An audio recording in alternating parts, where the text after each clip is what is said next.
What's up, guys? Welcome back to a new podcast episode of Ice Cubes and Peppers. I'm Melody, your host. I don't know why I always say this. I feel like I've heard it somewhere and I just picked it up, but I don't really like saying my name or the word host. Anyway, so today we're going to talk about what you saw in the title, how to not focus on weight loss and how to change your eating behavior sustainably, how to remove the urge to lose weight so bad, and why we even feel the urge to lose weight so bad. We're gonna jump right into it.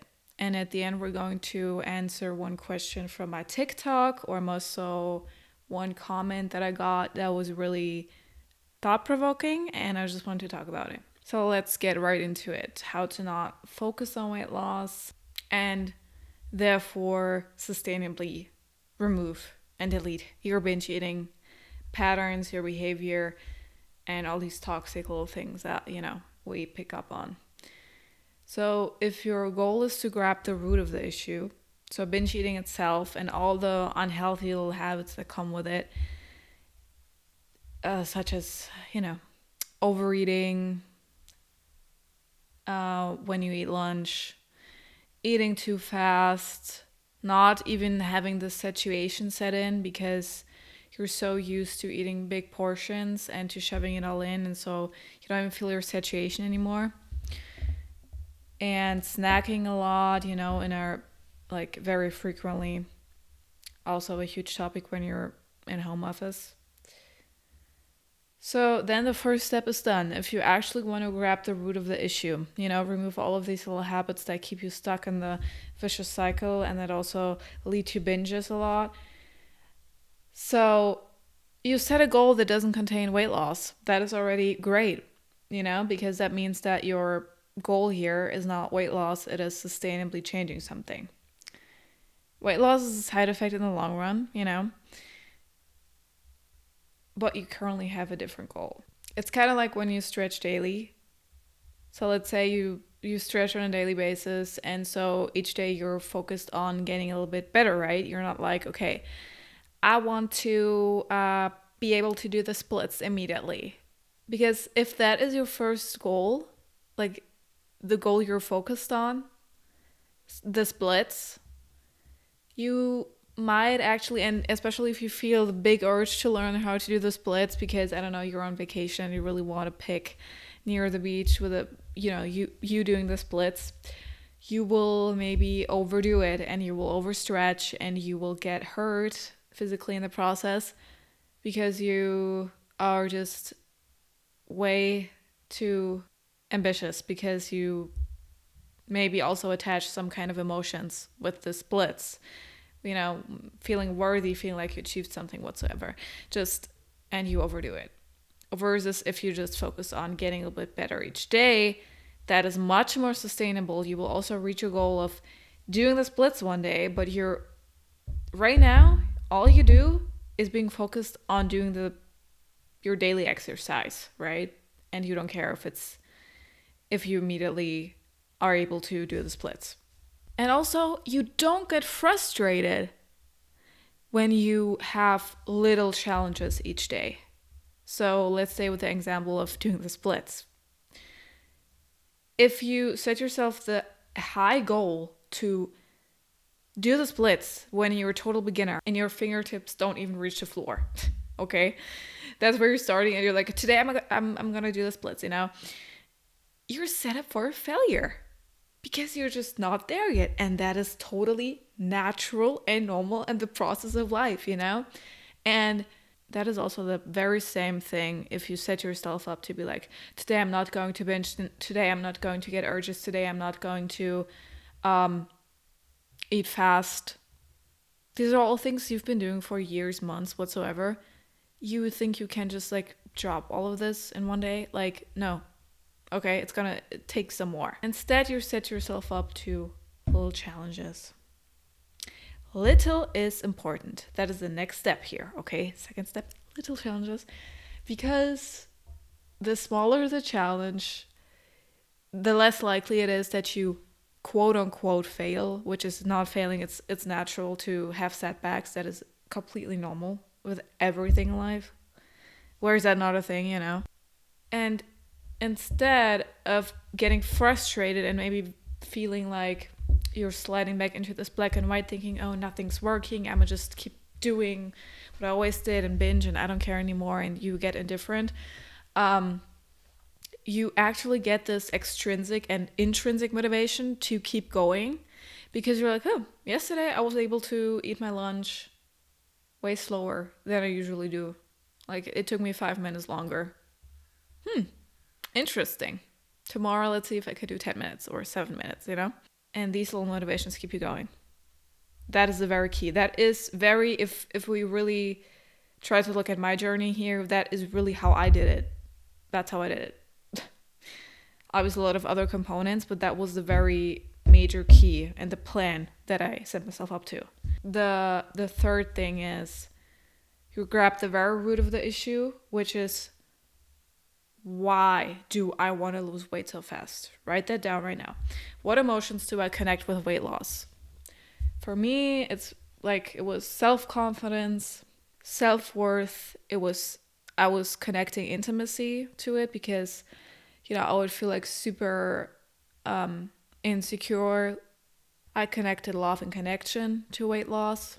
Self-confidence was a huge one. I was like, okay, I could finally approach this guy that I always wanted to talk to whatsoever, because now I have the confidence and he won't reject me and whatsoever.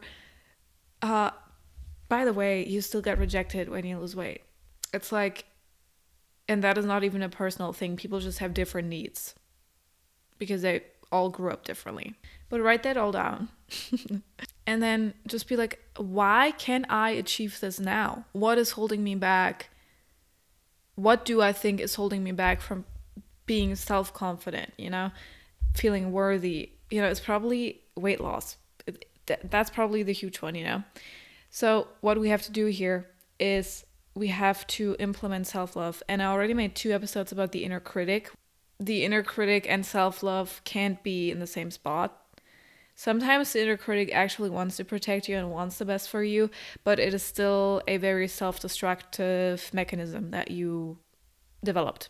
Its ways to show you and give you protection and safety in life is just very toxic. Listen to these last episodes that I uploaded about the inner critic and how to really approach this one. So you have to realize that you're worthy in this moment, right? That will take away the insane urge to lose weight. Like, back then, I would have traded everything for weight loss because I wanted to feel worthy so bad. The thing is, even now that I've lost weight, I still don't always feel worthy, or I struggle with self-worth. If you attach your self-worth to all of these extrinsic circumstances, it's always going to fluctuate. Always. Because you will also gain weight at one point in your life again. Or you will lose your job.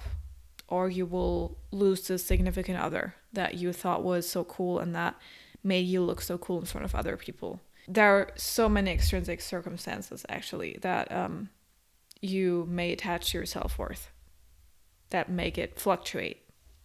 Of course, we're going to be impatient if we think that the only way to feel worthy, to be intimate with someone, and to feel love and connection with other people is weight loss. Of course, we're going to be impatient because these are all basic human needs. So that's why I say that self-love is such a shortcut to everything, to happiness, to very much, if you break it down, happiness and contentment with your life and who you are. Because the sudden urge for all of these, for achieving all of these extrinsic things, such as weight loss and a better job, better furniture, a better house, a better significant other, that will all of a sudden just fade away if you love yourself for who you are. And for the very essence of who you are, which is not extrinsic circumstances. So it's like when you go to the grocery store hungry, you are impatient. And so you will probably reach for the not so nutritious foods because you just want some fast energy, you know? Versus if you go to the grocery store satiated, you you buy all of the great things that in the long run will actually help you reach your goal. You won't have a lot of trigger foods at home. So you'll focus on what's best in the long run. So back to binge eating, it will just make this insane urge for weight loss go away, which is the very root of so many issues. And you will finally be able to see the objective truth, which is that restriction and dieting and all of these, quick solutions that are supposed to help you quickly and obviously not sustainably then, that they are just toxic and that they don't grab the root of your issue, which you actually planned on removing and working on. So now you're content with who you are. Imagine this. You can do a visualization. You're content with who you are. And you set yourself up to these little challenges. How often do I say this term on this podcast? I don't know. And because you have this patience now, because you feel worthy, this is so much more fun. And obviously, recovery is not fun all the time. But seeing yourself progress, seeing yourself, oh my God, I can finally eat slower. I finally don't even have binges anymore, which is, the biggest achievement ever, because like binge eating is like the main factor of binge eating disorder is binging on foods, right? And you see yourself being binge free for 1 week and then 2 weeks and 3. That is fun. That is just straight up happiness, like happy, crying, happy tears. That is when recovery is fun. And in order to get to, I'm getting tears in my eyes right now. You reach this contentment when you choose the sustainable solutions. Everything else will keep you stuck in the vicious cycle. Let's say you want to diet, you start the diet on Monday, you restrict a lot, you binge, and then the whole process is coming back. So let's say unsustainable habits, dieting, restriction is one thing that you have on the shelf in the grocery store. Let's say it's chips, right? And then you have beans, which is the sustainable choices. So if you go into the grocery store being hungry, you will choose the chips. You will choose the unsustainable habits, right? Versus if you come into the grocery store satiated, you will pick the beans, the whole foods that will satiate you and that are nutritious and that will keep you happy in the long run. Going into a situation desperately will always lead to impatience, will always lead to feeling unhappy, and will make you choose the unsustainable way. I hope it makes sense. In my head, it makes sense. I think it makes sense. Let's see. I feel like you got the point. Self-love is a shortcut to everything. Actually, this one comment that I picked out from my TikTok that I wanted to talk about kind of fits with this. So someone said that it hurts so much knowing that I will never be able to recover or heal in this environment. She was like, I guess, talking about her family and recovering from binge eating or any kind of eating disorder or whatever. And to that, I just want to say, I also made a TikTok about this, but the shortcut to more happiness, at least, is also self-love. Because the more you love yourself, and everyone says this, the less you will care about what other people say. What was that? It's very hard to not care about your parents' or family's opinions. People who are close to you, that is just natural. And I'm not going to say that what I'm about to say, the strategy is going to remove this, because it's an extrinsic circumstance that you live in and you're constantly confronted with these comments about your weight. Like, oh, you ate so much today. Oh, you going to the kitchen again. Oh my God, you gained weight. Been there. My whole youth and childhood, my father tried to put me on a diet, did actually crazy things I can't believe anyone would do to the child, but anyways. So I would start asking myself this question of, what would someone who loves themselves do while doing daily tasks? Would someone who loves themselves shower right now, or would they not? Would they procrastinate, or would they just do it now? Would they go for a walk, or would they just be on their phone? By asking that, you start to act like someone who loves themselves, right? And therefore you slowly become this person, right? That really helped me, and that kind of made it easier for me to not listen to my father's comments. Being surrounded by these extrinsic circumstances of people telling you to lose weight and that you're not good enough, basically not worthy enough, that is obviously adding to the insane urge to finally lose weight, right? And choose unsustainable things again. So really trying to ask yourself this question is a very practical strategy that will help you with this.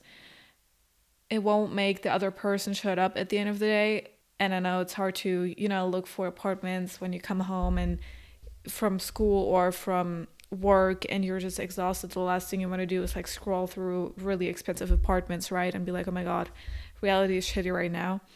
Moving out really is dope, though it is really amazing. That's all I just wanted to say about this, and maybe this little practical tip helped you. I already talked about this in the last episodes, but I feel like you can't say it enough because of how much it helped me. So that was all I have for you today. So basically, focus on little habits, get out of the desperation state to lose weight. We talked about this for long enough now. Therapy, obviously, therapy is so amazing, I can't even begin. Grabbing the root of the issue is always so much better than just, using painkillers. I hope you guys enjoyed this episode of Ice Cubes and Peppers. I will be back next week, next Sunday, same time. I hope I helped you. Maybe take a look at my TikTok. I post a lot on there these days. And also my Instagram, I post a lot there, and I will post a lot of short YouTube videos, like very short, like these shorts. It's called shorts. So really subscribe, because YouTube is actually, I love YouTube. I'm a YouTube girl. I would really appreciate every follower and subscriber on there. So yeah, have a good day, week, night, whatsoever. Stay strong. See you next week.